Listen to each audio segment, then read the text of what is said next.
Welcome back to Chow Time Pods. Your host, Ray, and videos today from AntonDaniels. The title tricked me out.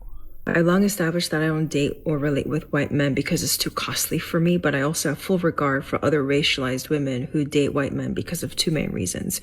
One is that white men generally tend to have more money. No, not every white.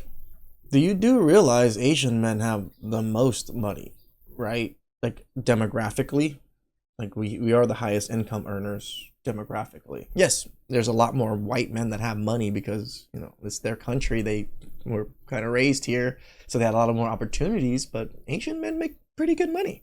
Man, but they disproportionately have more resources. If they're mediocre at work, their income is less likely to be jeopardized. And even if they don't have money, they have other forms of resources like social capital, where, for example, they can enter rooms or talk to an authority or bend the rules with more confidence, but fewer consequences to their livelihood. You know, I have some white friends. They wish they had all this privilege that you guys speak of. Like, I've seen my white friends get treated like trash, like, all the time.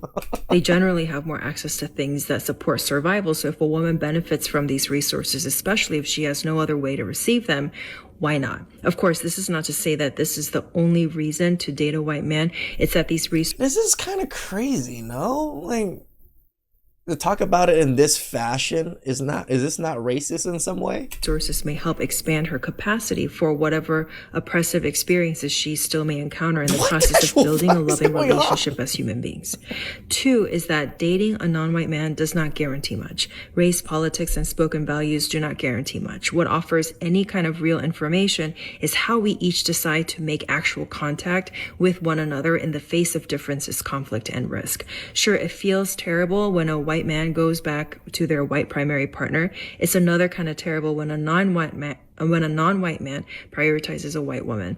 Sure, it feels terrible when You do realize there's plenty of white women that prioritize. There's plenty of Asian women that prioritize. I can't even say the word right. Prioritize white men, right? Like what you're speaking out is kind of stupid. A white man talks over me to talk about their oppression from feeling rejected. It's another kind of terrible when a non-white man talks over me to prioritize their racialized experiences over mine at the intersection of gender and race. So yes. I am the victim. I'm the victim, not you, men. I am the marginalized person. I'm the woman. I'm the victim. You guys can't play the... That's what it sounds like right now. It literally sounds like that. Like you guys can't play victim like I can. I'm not 100% like burnt out from these women that are basically so woke, so liberal, always talking about race, always talking about... It's crazy how much woke people and liberal people talk about race. It is crazy. Their lived experiences, always thinking that somebody is against them, always at the same time villainizing you while saying that they depend on you or need you, especially if you're a white man in these conversations. Are y'all not burnt out from these women that basically... I'm totally burnt out. Like my white friends are burnt out by these, and my black friends are burnt out by these types of women also, because those are the two races that get kind of shattered on the most, right? Black men, oh, they're bad, they're criminals. And then there's white men, oh, they're oppressors and colonizers. It's like, they're just men. They're just men. Most of these white men were not colonizers nor oppressors, right? Most of these black men that we know are not criminals. Most of them are pretty regular people trying to live their damn life. Look at y'all as resources. Look at y'all as a way for them to pull themselves up out of poverty. They completely disregard you working hard, pushing yourself, going through school, studying, working your... Like an Asian woman like this to say what she's talking about is just like, girl, you were never an immigrant yourself, were you? Like, at least me, I am a true immigrant. I was born in Cambodia, and I came here when I was 5 years old. And then I got citizenship when I was 18 or something like that. 18, 19 is when I got citizenship. I always had a green card, permanent resident for a while. And it is so much better here. So much better. Country-wise, people-wise, race-wise. Like, in my country, there's only my people. right? It's pretty impoverished. It's dirty, very low education, no future projection of anything, really. Here, yeah, you literally have the world as your oyster here. You get to date anybody you want. You get to see anybody you want. There's no stigmas on you to do almost whatever you want here in the United States, but yet she's a victim. She's a minority. These white men are just picking women because they're easy to control and oppress? Like, what the actual fuck? Way up the socioeconomic ladder, which can include either starting your own business or in corporate America, and then discounting your ability to do that by saying that you're just privileged. Are y'all not tired of women that say that they won't date y'all, but then list all of the desirable qualities about what makes a man good, and then at the same time say that you don't acknowledge them? Are y'all not tired of these feminist talking points in which women are basically saying that race and politics play a huge role in whether or not they're interested in dating you, as though you don't have a choice of whether or not you want to date them back? I know that guys are completely exhausted. White, black, Asian, Indian. Asian man over here, completely exhausted. It's just crazy the amount of race they shove into what men do and all these things. You know, I do use race quite a bit because there are racial differences. I do agree about that. But I'm not going to use those racial differences to shit on other races. Like, that doesn't make sense. Like, yes, there's great things about other communities and there's horrible things about other communities, but there's also horrible things about your own damn community too. Indian, whatever it is, Hispanic, Latino, everything in between, Venezuelan, Somalian, all these guys are absolutely exhausted from these women that say what they would and wouldn't do as though they have a choice. And then the worst part about it is that we're not even talking about love. We're not. Love has completely escaped this entire conversation. We're not even talking. I didn't even notice that until Anton actually said it. Right. Love went out the window. It's just about control, oppression, and how much leverage the white men can get. Talking about being equally yoked anymore. We're not even talking about desirability. We don't even talk about the things that even matter. Being a good mother, being a good husband, being a good father, right? We don't have any of these conversations. That has completely exited out the door. And all of these women, regardless of their race, have become victims. Yep. And they keep talking about you like you a piece of meat. But if you do the same, and if you reverse it and you start talking about what you won't deal with from a woman based off of her socioeconomic status or her race, or because she would never be able to understand what it is that you go through, you would be the villain. And so we're already the villain in her story. The first thing that we have to identify is nobody really wants to be equal. Everybody just wants to be a victim so that they can get a leg. Hell no, I want to be better. Like, I don't understand being the victim thing. I want to be better. I want to be better than most people. Like, I'm not saying I'm better. I want to be better. I want to do better than most people. I want to be a better person than most people. I want to be better in all aspects of life than most people. That's the goal. Why is it a goal to be a victim?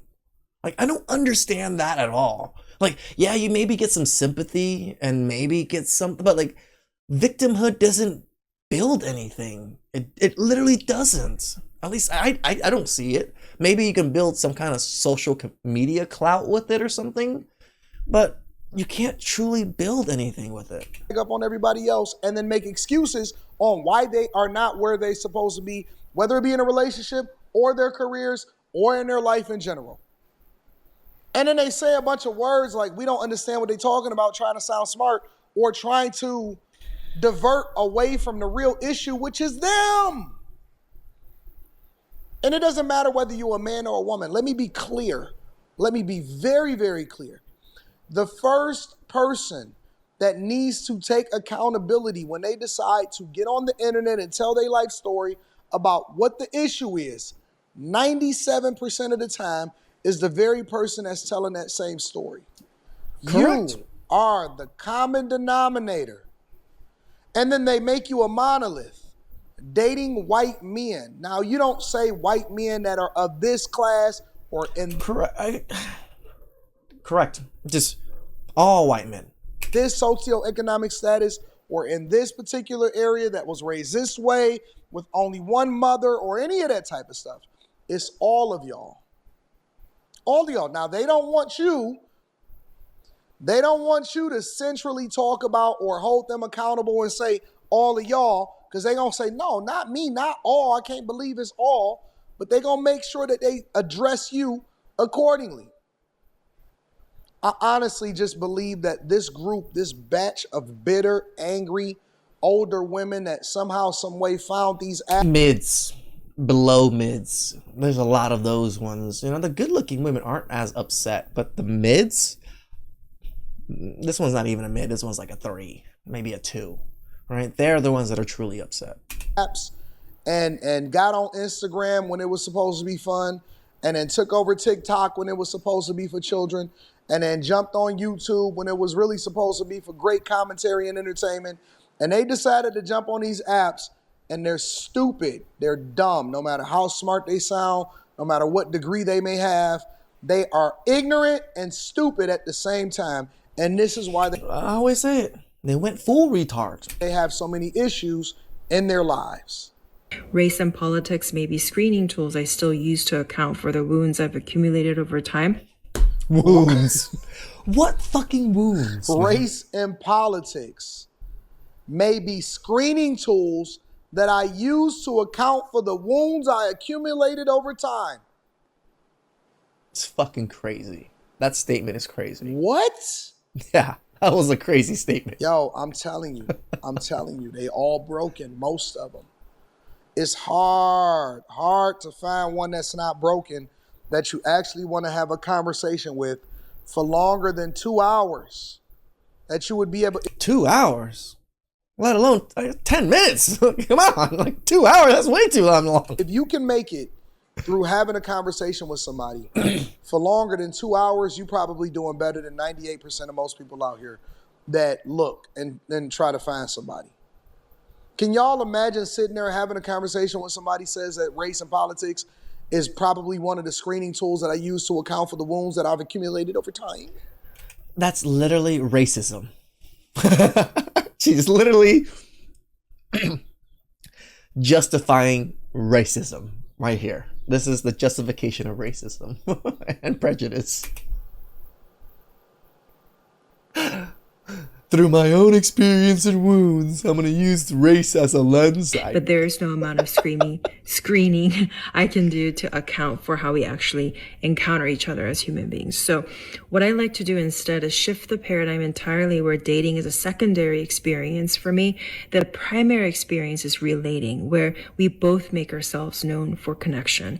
I front load as much unappealing information about me as much as possible, because for me, dating is more about not losing the relationship, whereas relating is more about not losing myself in the relationship. They just talking, bro. It's broken. Honestly, they just talking. Broken. They talk to make themselves sound good. They talk to make themselves feel good. Sometimes I feel like that. Sometimes I feel like I'm talking like, man, am I even making sense right now? You know, like, these women don't even ever think that. I think about that constantly when I'm like, man, did I say something stupid? Genuinely talking just to talk. They not even really saying nothing. Honest to God. All of this is just a bunch of fluff. This is Kamala Harris rhetoric. Remember all of the words that she was saying in the 2024 election? All of this is just words. A waste of words in the air. Doesn't even mean anything. So in order to not lose... You hear what she said? Let me rewind it. Dating is more about not losing the relationship. Whereas relating, they're not dating anymore, they're relating. Relating is more about not losing myself in the relationship. So in order to not lose I tell you that Asian women are cooked. myself in the relationship, I make my number one demographic of sought after women, but I think we were sorely mistaken. Self as loud as possible in the beginning and onwards. But even that will not guarantee how we actually encounter each other when our differences hit reality. But guarantee what? What are you talking least offers a lot of room where we can actually talk through and prepare for scenarios like that, because being prepared in advance yields a much different experience from having to put out an unexpected fire. So there's a lot of overlap. Who's writing this stuff? Are they reading from a script? They have to be. Like, how are they shoving all of these words in a sentence like this? ChatGPT? Is this Gemini? Is this Claude? With my traditional friendships, where intimacy fast tracks the more we make ourselves known to each other in our goofiest, most honest, and most vulnerable states. So while I'm still under-equipped to date or relate with a white man, at least I have an inch more capacity to regard the other at the pace of my body, past our demographics and descriptors, given that injury is inescapable. And then they jump on these apps, and then there's a bunch of women inside of the comments. Oh, girl, I can relate. You know, relate to what? We don't even know what the fuck she said. What? You're not ready to date white men yet, and so you're inching closer. You know, where your realities are inescapable based off of race and politics that you can't defer away from. And those fires definitely got to be put out. Let me know what y'all think inside of the comments. I'm with Anton on this one. I'm just mind blown and just have to laugh at this because it's too ridiculous. Like, these highly educated women, Asian women, doesn't matter, Asian, whatever, all these highly educated women just love tossing word salads around. And men don't like tossing salads. It's just not us. Please like, subscribe, comment down below. I really appreciate that. Catch you guys next time. Ciao.